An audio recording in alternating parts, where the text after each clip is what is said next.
Riverdalians! Hoje eu tô aqui pra gente falar um pouco sobre os maiores acontecimentos mais bombásticos da quarta temporada de Riverdale, que o negócio foi louco por lá, pra gente se preparar e tá com tudo fresquinho pra quinta temporada que já tá chegando. Então, vocês estão preparados? Eu tô muito preparada, então bora lá! O primeiro episódio dessa temporada foi super emocionante, justamente porque foi um episódio de homenagem ao ator Luke Perry, que tinha falecido alguns meses antes da temporada começar. Pra quem não soube, ele interpreta o pai do Art e ele ficou super conhecido pela sua participação na série Barrados no Baile, nos anos 90, e deixou a gente e o elenco com muitas saudades. Esse é um episódio que eu recomendo você assistir de novo. Ele não tem nada a ver com a história, mas é emocionante demais ver os personagens e os atores juntos se despedindo de um amigo. O grande mistério da quarta temporada de Riverdale é a suposta morte do Jughead. Agora, você lembra se ele morreu mesmo? Quem que matou ele? Quem que não matou? Enfim, se segura porque essa tour é gigantesca e eu vou explicar tudinho dela agora pra você. No fim da terceira temporada, a gente viu a seguinte cena. Art, Beth e Verônica ao redor de uma fogueira, queimando suas roupas e queimando a touquinha do Jughead, e falando que eles nunca mais iriam poder falar sobre o que tinha acontecido naquela noite. Essa cena acontece no futuro, então a gente assiste a temporada toda pra chegar nessa cena lá nos últimos episódios. Então a gente começa a temporada nessa vibe tranquila. Jughead tá morto mesmo? O Jughead começa a temporada entrando na escola particular chique de Stonewall Prep. Por lá ele descobre muitas coisas. Por exemplo, primeiro ele descobre que o avô dele tinha estudado lá. Segundo, que existe uma lenda sobre os 5 desaparecidos da escola, ou seja, 5 alunos que sumiram nas últimas décadas. E é claro que o Jughead vai investigar esse mistério, né? Terceiro, é da escola que saem os escritores de uma franquia de livros de mistério policial, meio no estilo Sherlock Holmes ou Agatha Christie, assim, que o Jughead cresceu lendo, ó que coincidência. Os escritores dessa franquia são ghostwriters, ou seja, o nome deles não realmente aparece ali, eles fingem ser um ghostwriter. Como que eu explico isso? Meu Deus, eles fingem ser uma pessoa. Os escritores são ghostwriters. Um deles é o Mr. Dupont, que é o vilão dessa temporada, que foi um dos primeiros ghostwriters e eventualmente vira professor do Jughead lá na escola. Por último, o Jughead entra em uma espécie de aula de literatura avançada na escola com mais 4 colegas que são muito esquisitos e muito arrogantes, então eu vou falar aqui o nome deles pra você lembrar e passar raiva comigo, tá? Vamos lá. Eles são o Brett, que é o típico loirinho, almofadinhas, mimado e rico, a Donna, que é a mais inteligente, criadora dos planos mirabolantes e meio come quieto também, e também tem o Jonathan e a Joan. Esses dois últimos não são tão importantes assim, então por isso nem vou descrever tanto eles. Eu sei, você não lembrava do nome de ninguém, mas enfim, segue o jogo. Estamos aqui pra isso. Acredite se quiser, essas 4 novidades aí que o Jughead descobriu em Stonewall Prep vão se juntar de alguma forma pra gente entender por que raios ele teve que meio que morrer. Vamos lá. Primeiro, vamos lembrar do evento da suposta morte do Jug? O que aconteceu lá atrás foi o seguinte. O Jug tinha conseguido muitos benefícios estudando em Stonewall, como por exemplo, uma vaga na Universidade de Yale e, eventualmente, o contrato para ser o próximo ghostwriter da franquia dos irmãos Paxton. Mas, eventualmente, ele perdeu tudo isso depois de um esquema falso dos colegas snobs que fazem ele ser expulso da escola. Antes de sair de lá, ele vai para uma festinha da escola na floresta e chama a Beth, o Art e a Verônica. Porque é uma ótima ideia, depois que você é expulso da sua escola, você partir para um rolezinho lá com a galera. Parabéns! Nessa noite, os coleguinhas snobs da escola tinham o plano de assassinar o Jug e cometer o crime perfeito. Isso porque, supostamente, só assim eles seriam capazes de escrever bem sobre um crime perfeito. Quem deu essa ideia genial e incentivou eles a isso foi o Mr. Dupont, como um concurso. Sim, quem cometesse um assassinato conseguiria o contrato para ser o próximo ghostwriter da franquia. É isso aí mesmo que você entendeu. Assassinar o Jughead fazia parte da competição entre eles para virar o próximo escritor. Tudo mau caráter, minha gente. Tô pistola mesmo, porque o quê? Ameaçaram a vida do Jughead. Eu não admito isso. Para cometer o crime perfeito, eles deram uma pedrada na cabeça do Jughead e deixaram a Beth drogada do lado do corpo dele com a arma do crime, que é uma pedra, né? Para ser encontrada pelo Art e a Verônica, que seriam as testemunhas. Nesse momento, a Beth não se lembrava de ter machucado o Jughead porque tinha tido um apagão na memória por conta da droga que deram pra ela sem ela saber. Então, realmente, ela ficou em dúvida sobre o que tinha acontecido. Mas claro que a nossa personagem mais inteligente da série não ia se entregar assim tão fácil, né, gente? O que ela fez foi pedir ajuda do Charles para levar o Jug para um hospital secreto do FBI, enquanto ela conseguia mais tempo para se defender e unir provas contra os snobs da escola. E adivinha só, ela conseguiu! O que os snobs não previram é que a touquinha do Jughead, isso mesmo, a touquinha, aquele elemento precioso do vestuário do Jughead, iria amassar o golpe da pedra, o que impediu que o Jug morresse na hora. Ele ficou bem machucado, mas depois ele se recuperou no hospital.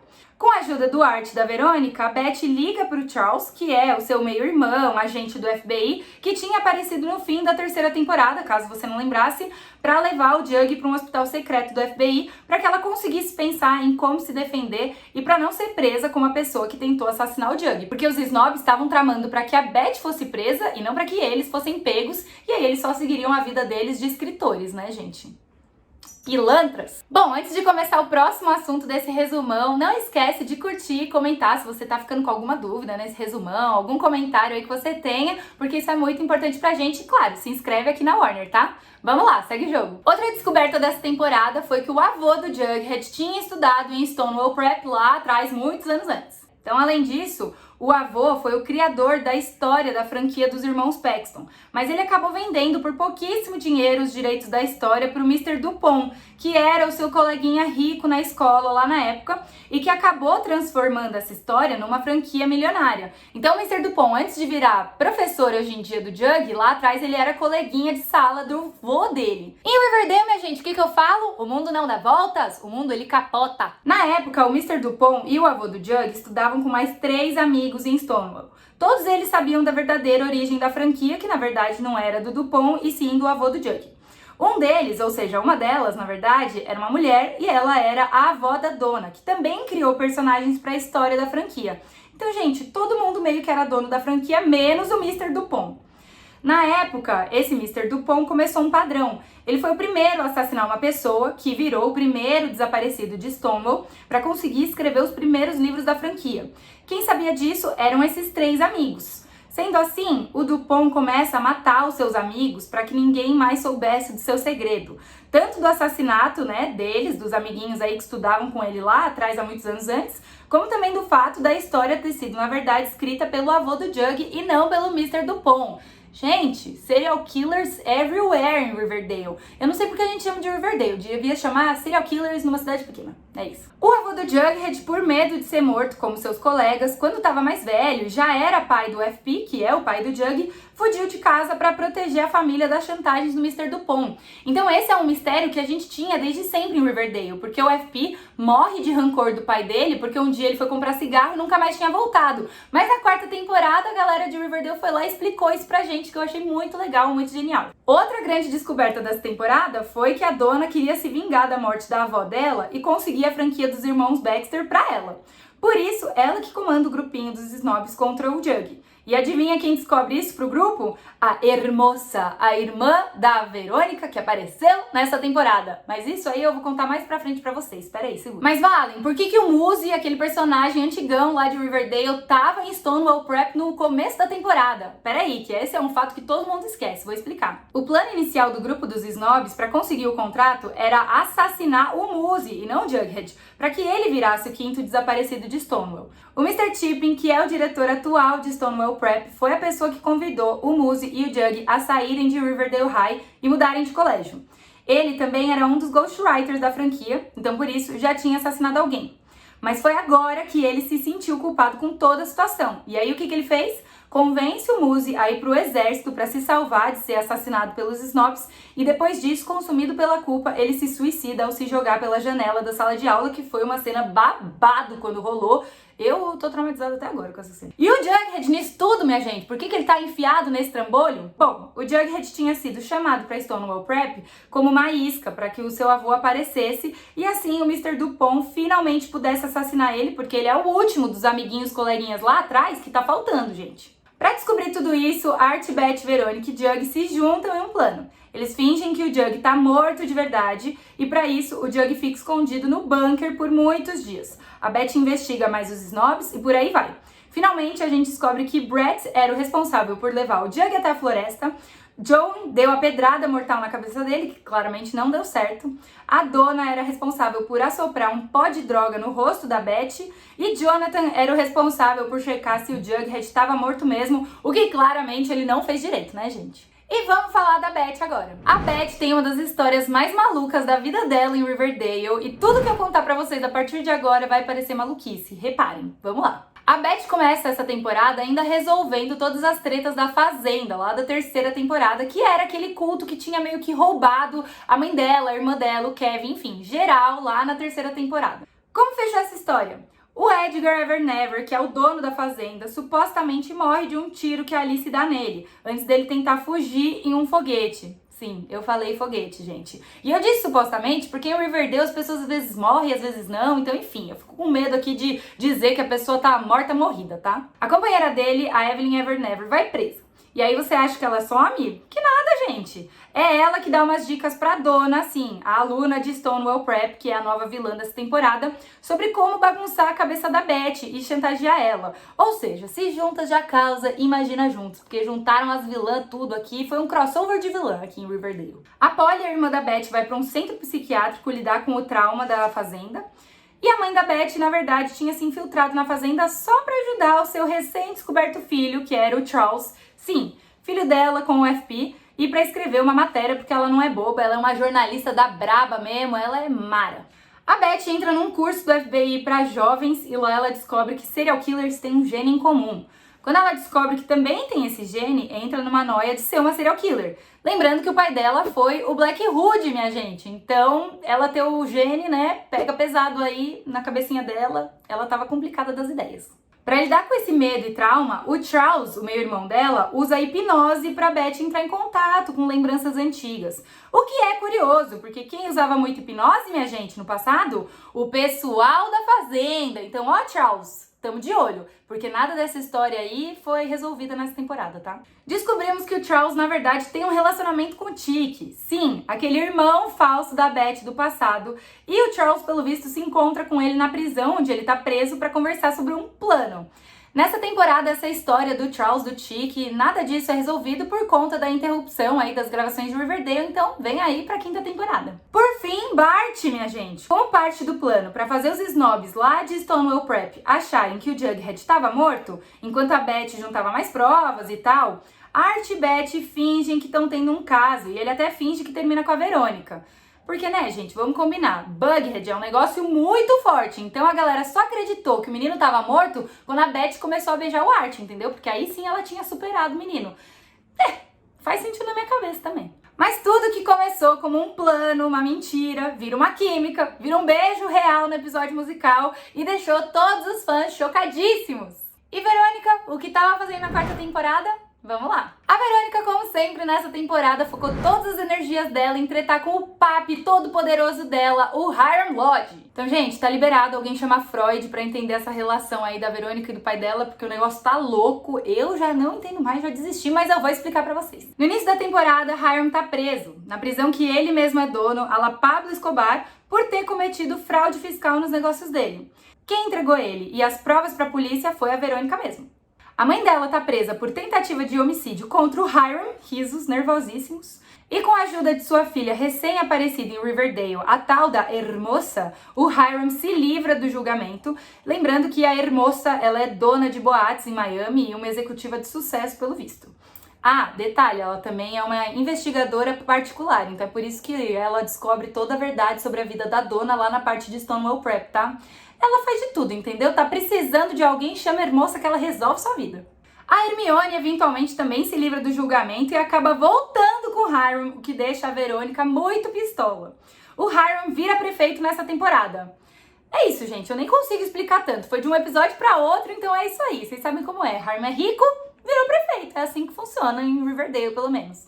E a Verônica começa a competir com o pai no mercado do rum, sim, a bebida alcoólica. Mas ela é uma adolescente, mas enfim. Ela cria uma receita usando xarope de bordo da família Blossom com a Cheryl, que é um sucesso. Então nessa temporada a gente tem essa dupla dinâmica de executivas de sucesso formada pela Verônica e pela Cheryl, que é uma das minhas partes favoritas da temporada. E a gente descobre também nessa temporada que o Hiram tem uma doença degenerativa que tá levando ele pra morte. E agora bora falar do Art.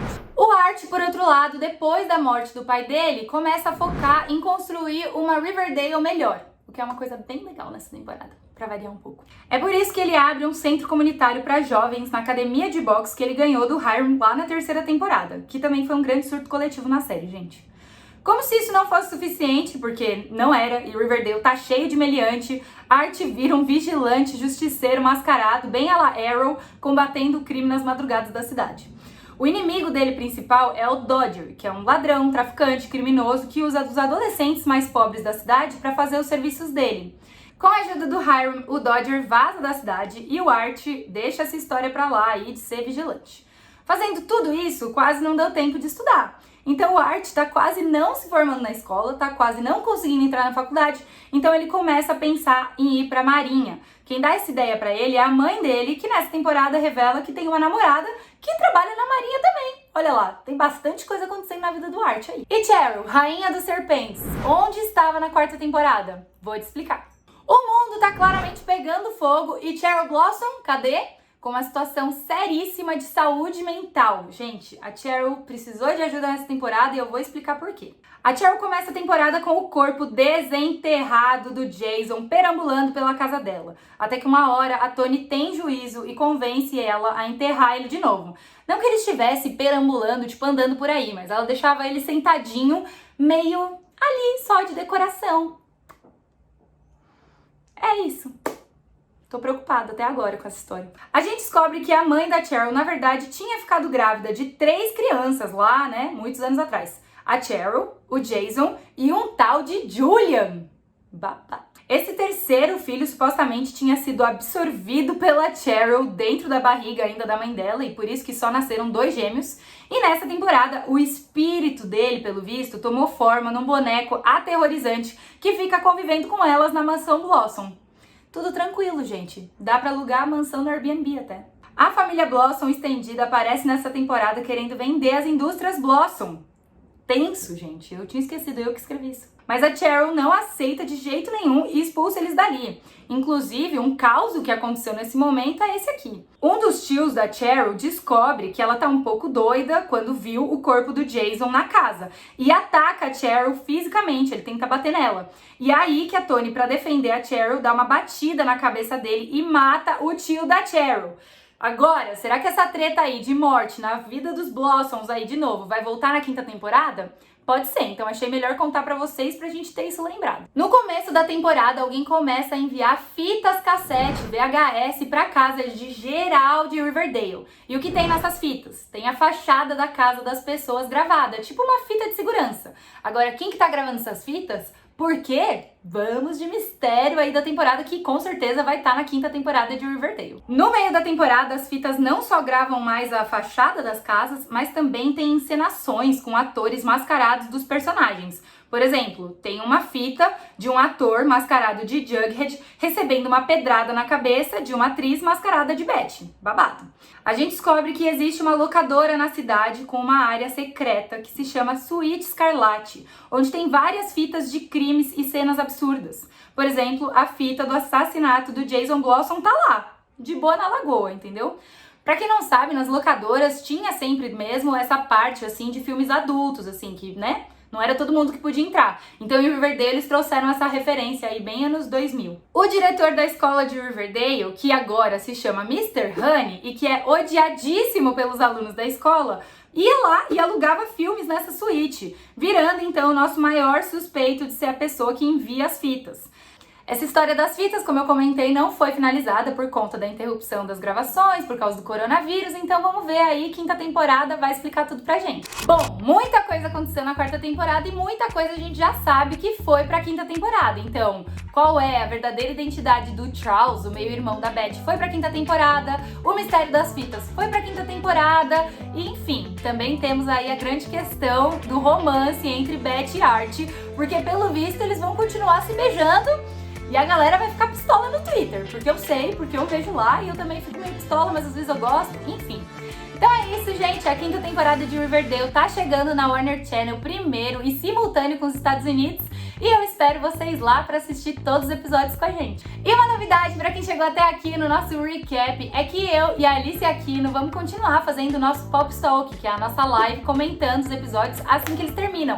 Mas esse ano a gente tá chiquérrima, então o Pop Talk vai acontecer na TV também. Quando o episódio terminar na TV, você vai poder assistir a gente lá ou no YouTube, você que escolhe. E claro, não esquece de curtir e comentar aqui embaixo o que vocês acharam, se sentiram falta de alguma coisa ou se tem dúvida de alguma coisa, porque a gente tá aqui pra explicar tudo pra vocês. E é isso, gente. Um beijão e até a próxima. Tchau!